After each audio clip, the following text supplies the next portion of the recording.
एक तो हमारा लक्ष्य है 2047 हिंदुस्तान विकसित होना ही चाहिए, नो कॉम्प्रोमाइज। मोदी जी ने हमारे देश के सामने 2047 में पूर्ण विकसित राष्ट्र और एक ऐसा राष्ट्र जो हर क्षेत्र के अंदर पूरे विश्व में सर्वप्रथम ऐसा राष्ट्र, ऐसा महान भारत बनाने का संकल्पना हम सबके सामने रखा है। इसमें कल्पना भी है, संकल्प भी है और संकल्प को सिद्ध करने की कार्य योजना भी है। आपने विजन तो सुन ही लिया। कल्पना कीजिए, साल 2047 से भारत विश्व की सबसे बड़ी अर्थव्यवस्था बन चुका है। हेल्थ और टेक्नोलॉजी के मामले में हमने दुनिया को पीछे छोड़ दिया है। भारत फिर से विश्व गुरु बन चुका है। उस समय या तो आप 60 साल के हो चुके हैं या कुछ ही सालों में 60 साल के होने वाले हैं। यानी आपकी उम्र उस मोड़ पर है जहाँ शरीर आराम मांगता है, लेकिन जैसे ही आप अपना बैंक बैलेंस देखते हैं आप फिर से काम करना शुरू कर देते हैं। आप रिटायर नहीं हो पाए क्योंकि सेविंग्स ही नहीं है, और जो थोड़ी बहुत थी ना वो तो पहले ही EMI, बच्चों की फीस में, हेल्थ खर्च में उठ गई।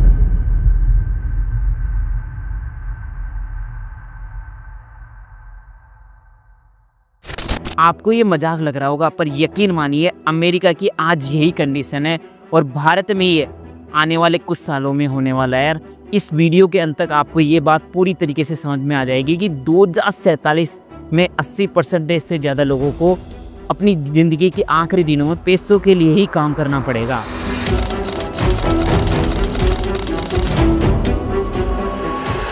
आज की पीढ़ी जितनी अमीर दिखती है ना, उतनी अंदर से खोखली होती जा रही है। महंगे कपड़े, महंगी गाड़ियाँ, बड़ी बड़ी इंस्टाग्राम पोस्ट,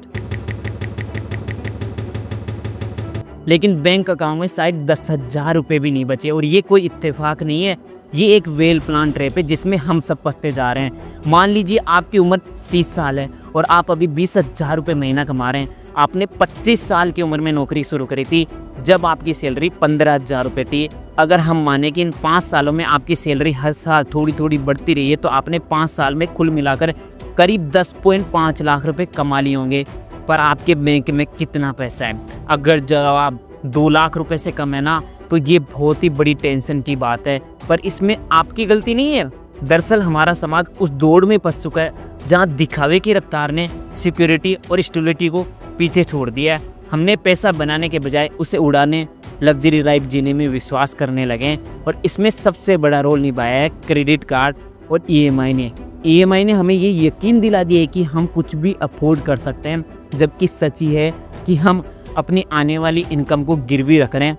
आज भारत की मिडिल क्लास आबादी का बड़ा हिस्सा, लगभग 50% से ज़्यादा, हर महीने EMI की किस्तों में जी रहा है। चाहे वो कार की EMI हो, होम लोन हो, पर्सनल लोन हो या क्रेडिट कार्ड का आउटस्टैंडिंग अमाउंट हो। हमारी बातों पर भरोसा नहीं हो रहा? कोई बात नहीं है, आप अपने 10 दोस्तों से पूछ लिए क्या उन पर कोई EMI चल रही है या नहीं चल रही है। जवाब आपको हैरान कर देगा। आज के समय में हर तीसरा व्यक्ति है ना किसी तरीके से उधारी में डूबा हुआ है। समस्या सिर्फ ये नहीं है कि लोग उधार ले रहे हैं, समस्या ये है कि वो ये मानने लगे हैं कि उधार में जीना ही नॉर्मल है। महंगे स्मार्टफोन, छुट्टियों की बुकिंग, शादी के खर्च तो एक बार तक ठीक था, पर हद तो तब हो गई जब फर्नीचर और कपड़े तक EMI पर मिलने लगे। लोग भूल जाते हैं कि EMI का मतलब है आपने अपनी आने वाली इनकम को पहले से ही गिरवी रख दिया है। और इसमें क्रेडिट कार्ड कोई जाल नहीं है, बल्कि एक गहरा कुआं है। क्रेडिट कार्ड की आसान किस्तों के लालच में लोग 30 से 40% सालाना ब्याज तक भर रहे हैं और उन्हें इसका अंदाजा भी नहीं होता है। एक छोटी सी खरीदारी महीनों तक पीछा नहीं छोड़ती है और इसी में लोग साइकोलॉजिकल प्रेशर और स्ट्रेस का शिकार बन जाते हैं। एक लाइन में कहे तो EMI आपकी लाइफ स्टाइल को अमीर बनाती है लेकिन आपको गरीब।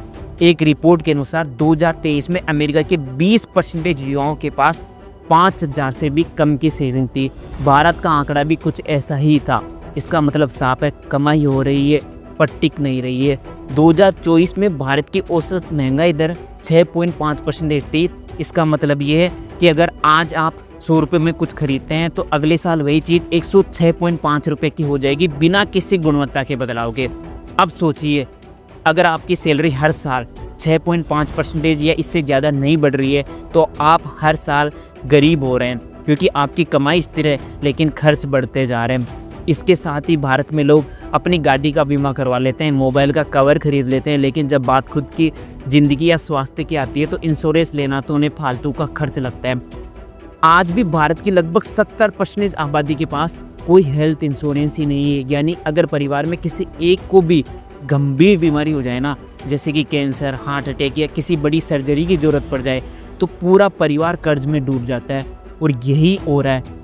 एक रिपोर्ट के अनुसार हर साल भारत में 6 करोड़ लोग सिर्फ मेडिकल खर्च की वजह से ही गरीबी रेखा के नीचे चले जाते हैं। सोचिए, सिर्फ एक अस्पताल का बिल एक पूरे परिवार की बरसों की कमाई को खा जाता है। अब बात करें टर्म इंश्योरेंस की, जो व्यक्ति की मृत्यु के बाद उसके परिवार को सुरक्षा देता है, तो हालात और भी ख़राब है। सिर्फ 2 से 3% लोग ही एडुकेट टर्म इंश्योरेंस लेते हैं, बाकी या तो पॉलिसी लेते ही नहीं है या ऐसी यूजलेस पॉलिसी खरीदते हैं जो इन्वेस्टमेंट के लालच में कम प्रोटेक्शन देती है। हकीकत ये है कि बिना इंश्योरेंस के जीना बिना ब्रेक की गाड़ी चलाने जैसा है। जब तक कुछ नहीं होता सब ठीक लगता है, लेकिन एक बार हादसा हुआ तो सब कुछ ख़त्म हो जाता है। अब ज़रा एक पल के लिए रुककर सोचिए, इस पूरी तस्वीर को एक साथ देखिए। एक आम मिडिल क्लास पर्सन की ज़िंदगी आज 4 बड़े जालों में फंस गई है। पहला EMI और कर्ज का बोझ, दूसरा दिखावे के पीछे की फिजूल खर्ची, तीसरा महंगाई की लगातार मार और चौथा बिना बीमा की ज़िंदगी की अनसर्टेनिटी। ये चारों मिलकर धीरे धीरे मिडिल क्लास को खींचकर उस लाइन की तरफ ले जा रही है जहाँ से गरीबी शुरू होती है। आज जो लोग सोचते हैं कि सब ठीक है, असल में वही लोग सबसे ज़्यादा जोखिम में हैं, क्योंकि उन्हें खतरे का एहसास ही नहीं हो रहा। सच्चाई ये है कि अगर आपने अभी फाइनेंशियल हैबिट्स पर लगाम नहीं लगाए ना, तो 2047 में आप रिटायरमेंट की प्लानिंग नहीं कर रहे होंगे, बल्कि जिंदा रहने की जद्दोजहद कर रहे होंगे। अब सवाल है, क्या करें? अपने खर्चों का है ना ईमानदारी से ऑडिट कीजिए, जो ज़रूरी नहीं है ना उसे तुरंत बंद कर दीजिए। EMI का जाल काटिए, नई चीज़ें खरीदने से पहले सोचिए क्या ये ज़रूरत है या बस लालच है। सही बीमा लीजिए, हेल्थ और टर्म दोनों ही। ये कोई खर्च नहीं है, भविष्य की सुरक्षा है। इन्वेस्ट करना सीखिए, पैसा बचाने से ज़्यादा ज़रूरी है उसे बढ़ाना। और सबसे ज़रूरी है, इस वीडियो को शेयर कीजिए, क्योंकि जिस जाल में आप हैं शायद आपके दोस्त, भाई या पड़ोसी भी उसी में फंसे और उन्हें इसका शायद अंदाज़ा भी नहीं है। याद रखिए, 2047 में क्या होगा ये इस बात पर निर्भर करता है कि 2025 में आपने क्या चुना, दिखावा या सुरक्षा, EMI या आज़ादी, खर्च या निवेश। अब चुनाव आपका है।